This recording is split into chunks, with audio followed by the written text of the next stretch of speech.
भगवान की जय। श्री सीताराम सरकार की जय। श्री राधा रमण लाल की जय। श्री राधा वल्लभ लाल की जय। श्री गौरी शंकर महादेव की जय।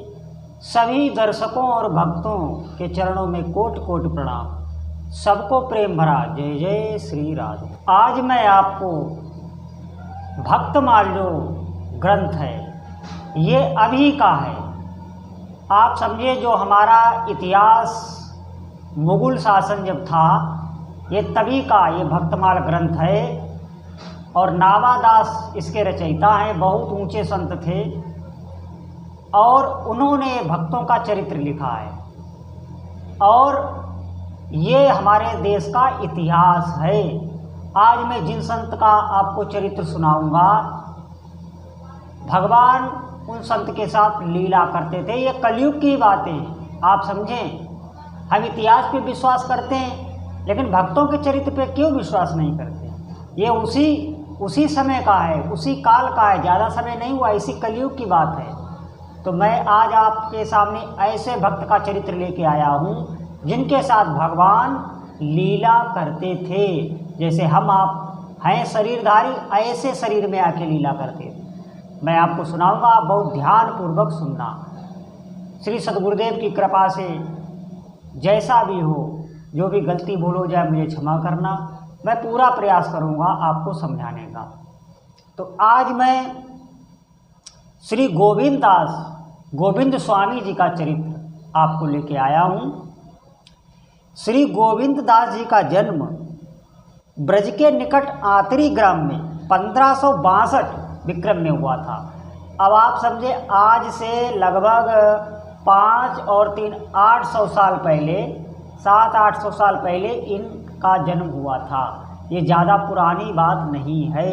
अब आप समझें, भगवान इनके साथ लीलाएं करते थे तो ऐसा क्या हो गया कि अब भगवान नहीं है, हमको भगवान नज़र नहीं आते, अंधेरा आता है, हमको विश्वास नहीं रह गया।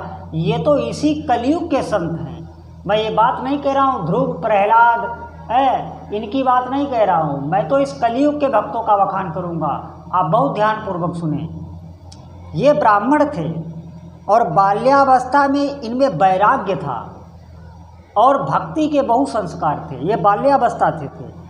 कुछ दिनों तक इन्होंने गृहस्थी का उपभोग किया और उसके बाद इन्होंने वैराग्य ले लिया। अब यहाँ पे एक बात समझनी है, आप ये ना समझने लगना कि इन्होंने वैराग्य ले लिया तो हम भी वैराग्य ले लेंगे, ऐसा बिल्कुल नहीं है। हम आगे आपको गृहस्थ भक्तों के भी चरित्र सुनाएंगे। गृहस्थ विरक्त कोई अंतर नहीं। जैसे भगवान विरक्त को मिलते हैं उससे सहजता से गृहस्थ में मिलते हैं। महावन में जाकर भगवान के भजन और कीर्तन में ये लग गए। इनकी प्रसिद्धि चारों ओर फैलने लगी। गोस्वामी विट्ठलनाथ जी को पता चला इनके बारे में। ये गोस्वामी विट्ठलनाथ जी कौन है? ये गोस्वामी विट्ठलनाथ जी गोवर्धन में, जो मथुरा में गोवर्धन है, गोवर्धन में ये निवास करते हैं। ये श्रीनाथ जी के प्रधान पुजारी हैं। जो श्रीनाथ जी अब जयपुर में हैं, वो पहले गोवर्धन में थे। ये उनके महान पुजारी हैं और आचार्य हैं। और ये श्री जगत गुरु वल्लभाचार्य जी के पुत्र हैं। वल्लभाचार्य जी कौन है? वल्लभाचार्य जी ये जो लड्डू गोपाल, आप जानते होंगे लड्डू गोपाल जी की जो ये परंपरा उपासना की चली है, लड्डू गोपाल की सेवा करना, ये इसके आचार्य वल्लभाचार्य हैं। उनके पुत्र ये विट्ठलनाथ जी हैं। जब विट्ठलनाथ जी को ये पता चला कि ये बहुत अच्छे भक्त हैं, उनके बारे में उन्हें पता चला, क्योंकि भक्त हमेशा भक्तों को ढूंढते ही रहते हैं। उन्हें पता चला कि गोविंद स्वामी नाम के एक भक्त हैं और वो महावन में तपस्या कर रहे हैं। महावन वहाँ पास में ही है, आज भी है वृंदावन में, आप जाएं, मथुरा में महावन है। तो ये उनकी ओर आकृष्ट हुए। गोविंद स्वामी ने विट्ठलनाथ जी से संमत 1592 में गोकुल आकर दीक्षा ली। उनके परम कृपा पात्र भक्त हो गए। गोसाई जी ने कर्म और भक्ति का तात्विक विवेचन किया और उनकी कृपा से गोविंद स्वामी से ये गोविंद दास हो गए। अब इनका नाम गोविंद दास पड़ गया।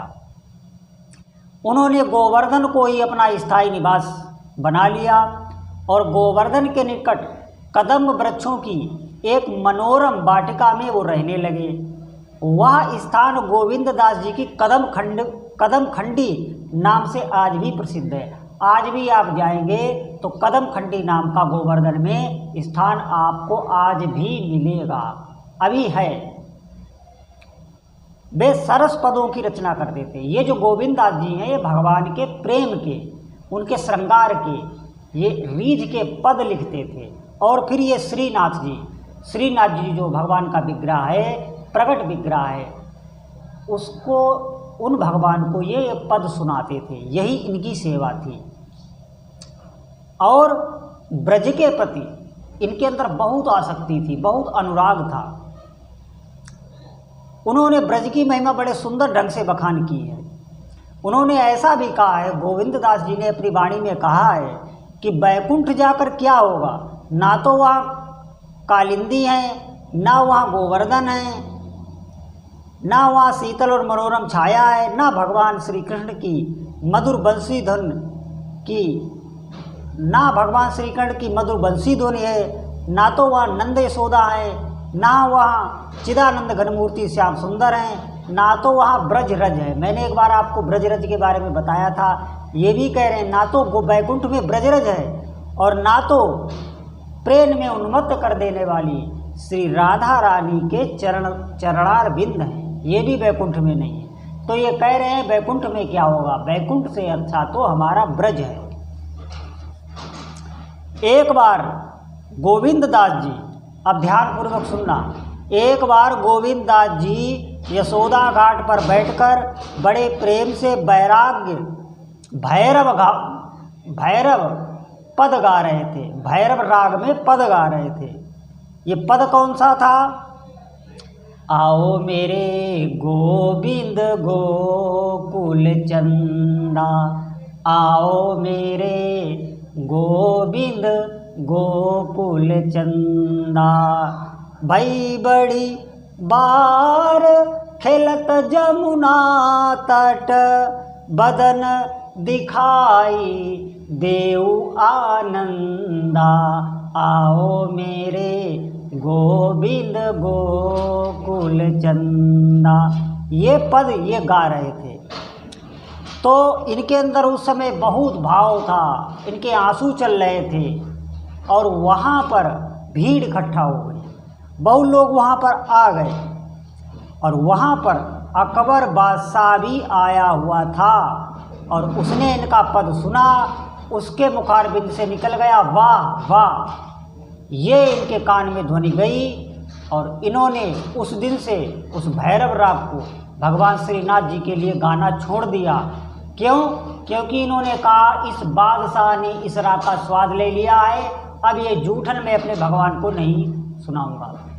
अब समझो, अगर हम आप होते इस जगह पे तो कोई बादशाह, देश का पूरे प्रधानमंत्री या बादशाह आ जाए तो हम उसकी समार में लग जाते।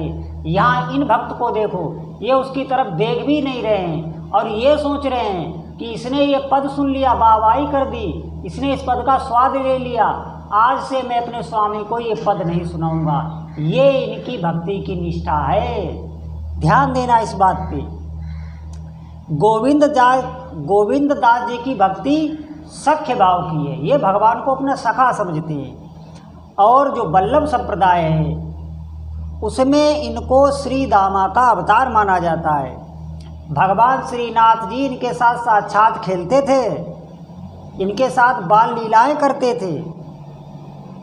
ये बहुत उच्च कोटि के महात्मा थे। एक बार भगवान इनके साथ खेल रहे थे। अब आप ध्यान देना, कौतुक बस गोविंद दास जी ने श्रीनाथ जी को एक कंकड़ माला।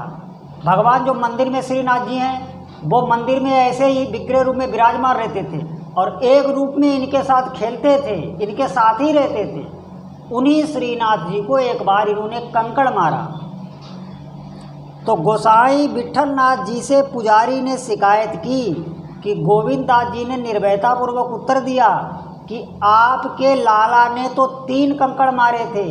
विठल नाथ ने उनके सौभाग्य की सराहना की। इस बात को समझिए, गोसाई विठल नाथ जी से श्रीनाथ भगवान ने शिकायत की कि गोविंद दास जी ने देखो मुझको कंकड़ मारा है।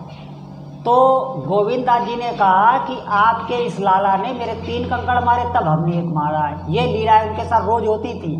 इसी कलयुग की घटना है। आप विश्वास कीजिए, कौन कहता है भगवान नहीं है? अरे भाव है तो भगवान कहाँ नहीं है? आज भी भगवान आपके साथ वो लीलाएं कर सकते हैं। निश्चित मानिए, कितनी पुरानी बात है, हम लोगों को विश्वास करना चाहिए। भक्तों की लीलाएं बड़ी विचित्र होती हैं। उनको समझने के लिए बहुत प्रेमपूर्ण हृदय चाहिए। एक बार गोविंद दास जी श्रीनाथ जी के साथ गुल्ली खेल रहे थे। ध्यान देना, गुल्ली डंडा खेल रहे थे और राजभोग का समय हो रहा था। भगवान को जो मंदिर में राजभोग लगता है उसका समय हो रहा था, क्योंकि वो श्रीनाथ जो मंदिर में है वही इनके साथ खेलते थे। तो भगवान बिना दांव दिए मंदिर में चले गए। गोविंद दास जी ने इनका पीछा किया, श्रीनाथ जी को गुल्ली मारी। प्रेम राज्य में रमण करने वाले सखा की भावना मुखिया और पुजारियों के समझ में नहीं आई और उन्होंने इनको तिरस्कार पूर्वक मंदिर से बाहर निकाल दिया। ये उन पुजारी की बात नहीं कह रहा हूँ, विठल नाथ जी ने नहीं निकाला। विठल नाथ जी महाराज उस मंदिर के मेन आचार्य थे, पुजारी और थे।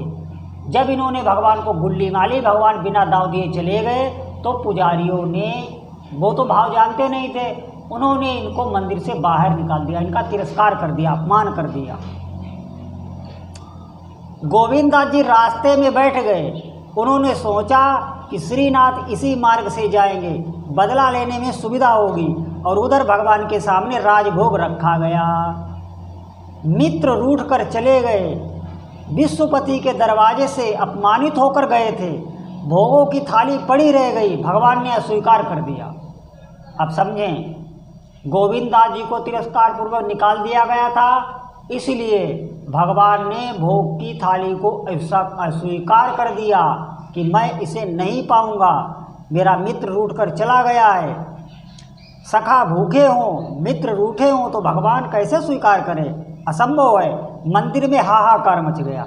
ब्रज के रंगीले ठाकुर रूठ गए हैं, उन्हें तो उनके सखा ही मना पाएंगे। विठल नाथ जी ने गोविंद दास जी की बड़ी मनौती की और वे उनके साथ मंदिर आ गए। भगवान ने राजभोग स्वीकार कर लिया। गोविंद दास जी ने भोजन किया। मित्रता भगवान के पवित्र यश से धन्य हो गई। अब आप समझें, ऐसी लीलाएं भक्त के साथ होती थी। एक दिन गोविंद दास जी शौच के लिए बाहर जंगल में गए हुए थे, शौच के लिए। प्रेम में झूमते हुए श्री कृष्ण भी वहां आ गए। ये गोविंद को मंदार के फूलों से मारने लगे। भगवान श्री कृष्ण गोविंद को, वो शौच कर रहे हैं और भगवान जी उनको फूल मार रहे हैं। इन्होंने भी श्री कृष्ण को देखा तो ये उठकर उन्हीं फलों से भगवान को मारने लगे। इस प्रकार श्री कृष्ण और गोविंद दास जी के बीच अपार कौतुक हुए। उधर जब बहुत देर हो गई और ये घर नहीं गए, तब इनकी माता भी वहाँ आ गई। उन्हें देखकर ठाकुर जी गोविंद की ओट में छिप गए। इनकी जब माता जी आ गई तो भगवान श्री कृष्ण गोविंद के पीछे छुप गए। इसी बहाने से गोविंद दास जी की मार से बच गए। गोविंद दास जी को देखकर मैया ने कहा, अरे उपद्रवी, तूने इतनी देर कहाँ लगाई? गोविंद बिना कुछ बोले मैया के संग चल पड़े। फिर थोड़ी देर बाद विचार आया कि मैं तो शौच करने बैठा था, परंतु शुद्धि तो की नहीं। तो तुरंत इन्होंने नियमानुसार शरीर की शुद्धि की, सदाचार किया। श्री गोविंद दास जी का सखा भाव ठाकुर जी में बहुत गाढ़ था, अतः ठाकुर जी के साथ खेलते समय वे प्रायः लौकिक सदाचार करना भूल जाते थे। वो भगवान के साथ खेलने में सब भूल जाते थे। वो ये भी भूल गए कि मैं शौच कर रहा था। उनकी मैया जब बुलाने आई तो वो उसके साथ, अपनी मैया के साथ चलने लगे और ऐसे ही लैट्रिन किए किए शौच करना ही भूल गए। आप समझें, ऐसे ही चल दिए। बाद में उनको सुध आया, वो अपनी देह की सुध भूल जाते थे। ऐसे प्राण प्यारे हमारे भक्त, भगवान के वक्त भगवान उनके साथ लीला करते थे। अब इनका शेष चरित्र मैं आपको आगे सुनाऊंगा। अगर आपको ये चरित्र अच्छा लगा हो तो मैं आपके लिए और भी चरित्र लाऊंगा। भक्तों के चरित्र से ही भक्ति बढ़ेगी, ये बात आप गांठ बांध लें, क्योंकि जो हरि प्राप्त की आस है तो हरिजन गुण गाव, भव सागर से तरन को नाहि न आन उपाव।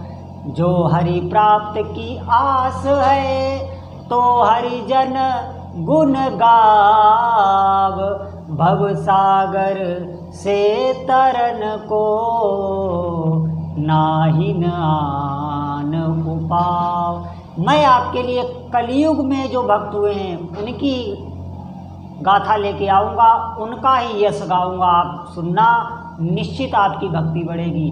जब ये इस कलयुग में भगवान के साथ खेल सकते हैं तो अब ऐसा क्या हो गया, कौन सी बीच में ऐसी प्रलय आ गई जो भगवान नहीं है। आप विश्वास करें, भक्तों के चरित्र से भक्ति बढ़ती है।